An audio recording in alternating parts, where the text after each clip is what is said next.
देश के सभी मेहनतकश हिस्सों को मेरा क्रांतिकारी लाल सलाम। जैसा कि आप सबको पता है कि 12 फरवरी 2026 को भारत के 10 मान्यता प्राप्त राष्ट्रीय महासंघों ने मोदी सरकार की पूंजीपरस्त नीतियों और अंधाधुंध निजीकरण तथा पुराने सारे श्रम कानूनों को खत्म कर 4 गुलामी के श्रम कोड लागू करने के विरुद्ध राष्ट्रीय हड़ताल का आह्वान किया है। आप जानते हैं कि इन 4 श्रम कोडों को अगर पूरे देश में लागू कर दिया गया तो मजदूरों के लगभग सारे अधिकार समाप्त हो जाएंगे, जिसमें 8 घंटे के काम के अधिकार को समाप्त करके 12 घंटे कर दिया गया है। 8 घंटे के काम का अधिकार हासिल करने के लिए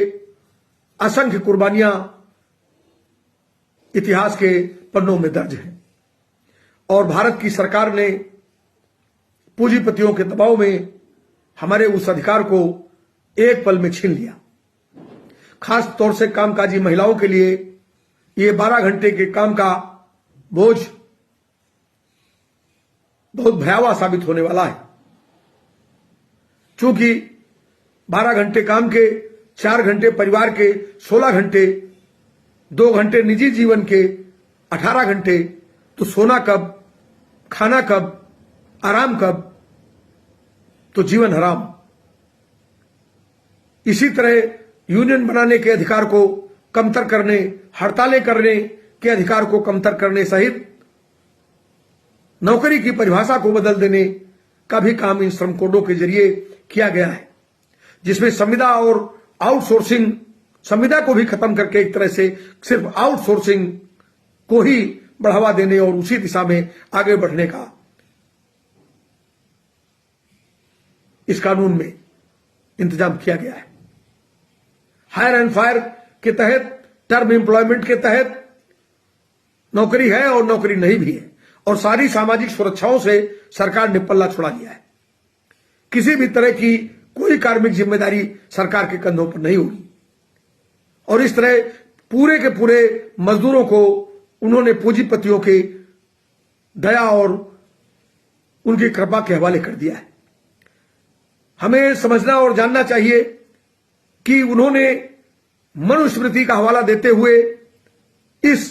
इन श्रम कोडों को लागू करते हुए कहा था कि मजदूर का काम सिर्फ सेवा देना है, पारिश्रमिक तय करने के बारे में उसकी कोई भूमिका नहीं होती। यानी कि हम पुराने दौर के उन बंधुआ और बेगार करने वाले जमींदारों, तालिकोदारों और राजे रजवाड़ों के मुरीद और गुलाम हो जाएंगे।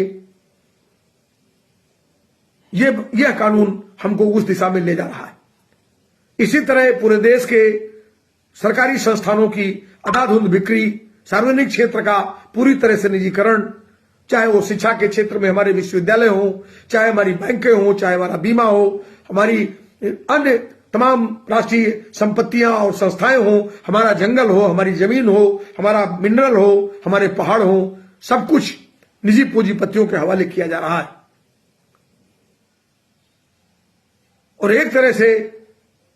आम आदमी का जीवन बहुत मुश्किल हो गया है। खासतौर से अभी के दिनों में अगर हम देखें तो पहले विभिन्न राष्ट्रों के बीच में संधियां होती थी, तो उन संधियों में वर्षों तक राजनेता मिलते थे, सेक्रेटरी लेवल की वार्ताएं होती थी, चर्चाएं होती थी,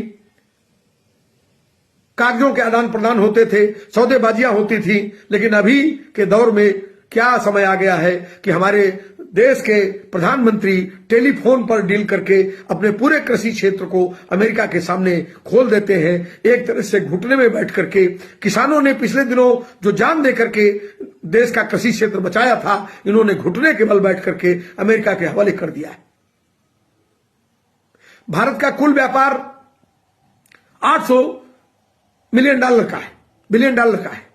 और $500 बिलियन के खरीदारी की इस डील में गारंटी अमेरिका को भारत ने दी। अमेरिकी सामान पर 18% अमेरिका टैरिफ लगाएगा, लेकिन भारतीय माल 0 टैरिफ पर उनके देश में जाएगा। हमारे देश में अमेरिका का माल 0 टैरिफ पर आएगा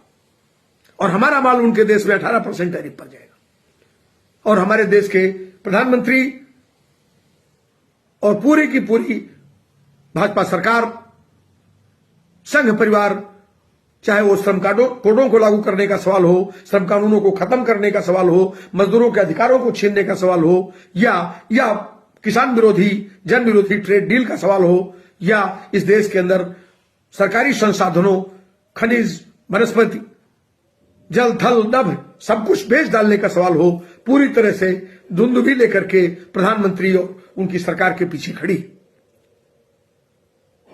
ऐसे में मजदूर आंदोलन के इतिहास में ये 12 फरवरी की हड़ताल एक मील का पत्थर साबित होने जा रही। ये सिर्फ हड़ताल मजदूरों के कुछ अधिकारों को बचाने के लिए नहीं है, ये इस देश के अंदर लोकतंत्र की हिफाजत, संविधान को बचाने, नागरिक आजादी को बचाने और इस देश की संपत्तियों को बचाने की लड़ाई है। आइए हम सब लोग पूरी ताकत लगा करके 12 फरवरी की इस राष्ट्रीय हड़ताल का हिस्सा बने, इसे कामयाब बनाएं और भाजपा की फासिस्ट सरकार को पीछे ढकेलते हुए अपने हक अधिकारों की रक्षा करें। इनकलाब जिंदाबाद, इनकलाब जिंदाबाद।